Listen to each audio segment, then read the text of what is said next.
শ্রী শ্রী রামকৃষ্ণ কথামৃত চতুর্থ খণ্ড 1885 11ই মার্চ। বসু বলরাম মন্দিরে, গিরিশ মন্দিরে ও দেবেন্দ্র ভবনে ভক্ত সঙ্গে শ্রীরামকৃষ্ণ। প্রথম পরিচ্ছেদ। শ্রীরামকৃষ্ণের বলরামের গৃহে আগমন ও তাঁহার সহিত নরেন্দ্র, গিরিশ, বলরাম, চুনিলাল, লাটু মাস্টার, নারায়ণ প্রভৃতি ভক্তের কথোপকথন ও আনন্দ। ফাল্গুন কৃষ্ণ দশমী তিথি, পূর্বাষাঢ়া নক্ষত্র, 29 ফাল্গুন বুধবার, ইংরাজি 11ই মার্চ 1885 খ্রিস্টাব্দ। আজ আন্দাজ বেলা 10টার সময় শ্রীরামকৃষ্ণ দক্ষিণেশ্বর হইতে আসিয়া ভক্তগৃহে বসু বলরাম মন্দিরে শ্রী শ্রী জগন্নাথের প্রসাদ পাইয়াছেন, সঙ্গে লাটু প্রভৃতি ভক্ত। ধন্য বলরাম, তোমারই আলয় আজ ঠাকুরের প্রধান কর্মক্ষেত্র হইয়াছে। কত নূতন নূতন ভক্তকে আকর্ষণ করিয়া প্রেমডোরে বাঁধিলেন। ভক্ত সঙ্গে কত নাচিলেন গাইলেন, যেন শ্রী গৌরাঙ্গ শ্রীবাস মন্দিরে প্রেমের হাট বসাচ্ছেন। দক্ষিণেশ্বরের কালীবাটিতে বসে বসে কাঁদেন, নিজের অন্তরঙ্গ দেখিবেন বলে ব্যাকুল। রাত্রে ঘুম নাই। মাকে বলেন, মা, ওর বড় ভক্তি, ওকে টেনে নাও। মা, একে এখানে এনে দাও। যদি সে না আসতে পারে তাহলে মা আমায় সেখানে লয়ে যাও, আমি দেখে আসি। তাই বলরামের বাড়ি ছুটে ছুটে আসেন।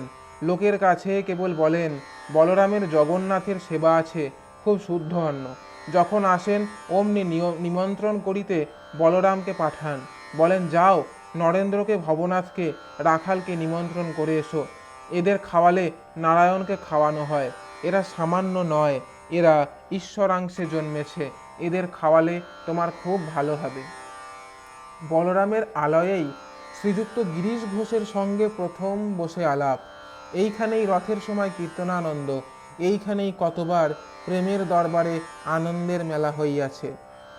মাস্টার নিকটে একটি বিদ্যালয়ে পড়ান। শুনিয়াছেন আজ 10টার সময় শ্রীরামকৃষ্ণ বলরামের বাটিতে আসিবেন।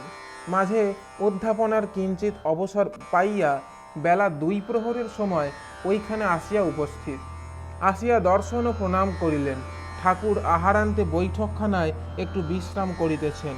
মাঝে মাঝে থলি থেকে কিছু মশলা বা কাবাব জিনিস খাচ্ছেন। অল্পবয়স্ক ভক্তেরা চারিদিকে ঘেরিয়া বসিয়া আছেন। শ্রীরামকৃষ্ণ সস্নেহে, তুমি যে এখন এলে, স্কুল নাই? মাস্টার, স্কুল থেকে আসছি, এখন সেখানে বিশেষ কাজ নাই। ভক্ত, না মহাশয়, উনি স্কুল পালিয়ে এসেছেন। সকলের হাস্য। মাস্টার স্বগত, হায়, কে যেন টেনে আনলে। ঠাকুর যেন একটু চিন্তিত হইলেন। পরে মাস্টারকে কাছে বসাইয়া কত কথা কহিতে লাগিলেন, আর বলিলেন, আমার গামছাটা নিংড়ে দাও তো গা, আর জামাটা শুকোতে দাও, আর পাটা একটু কামড়াচ্ছে, একটু হাত বুলিয়ে দিতে পারো। মাস্টার সেবা করিতে জানেন না, তাই ঠাকুর সেবা করিতে শিখাইতেছেন। মাস্টার শশব ব্যস্ত হইয়া একে একে এই কাজগুলি করিতেছেন। তিনি পায়ে হাত বুলাইতেছেন। শ্রীরামকৃষ্ণ কথার ছলে কত উপদেশ দিতে লাগিলেন। শ্রীরামকৃষ্ণ মাস্টারের প্রতি, হ্যাঁ গা, এটা আমার কদিন ধরে হচ্ছে। কেন বলো দেখি?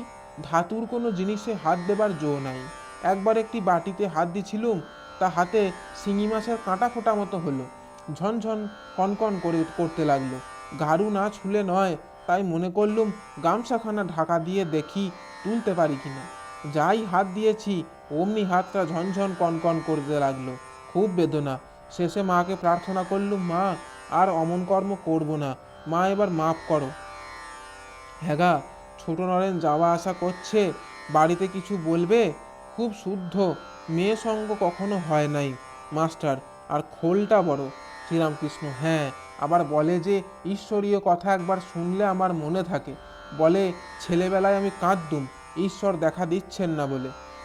মাস্টারের সঙ্গে ছোট নরেন সম্বন্ধে এইরূপ অনেক কথা হইল। এমন সময় উপস্থিত ভক্তদের মধ্যে একজন বলিয়া উঠিলেন, মাস্টার মহাশয়, আপনি স্কুলে যাবেন না? শ্রীরামকৃষ্ণ, কটা বেজেছে?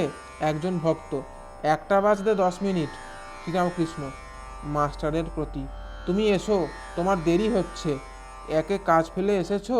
লাটুর প্রতি, রাখাল কোথায়? লাটু, চলে গেছে বাড়ি। শ্রীরামকৃষ্ণ, আমার সঙ্গে দেখা না করে? জয় ঠাকুর মা স্বামীজি।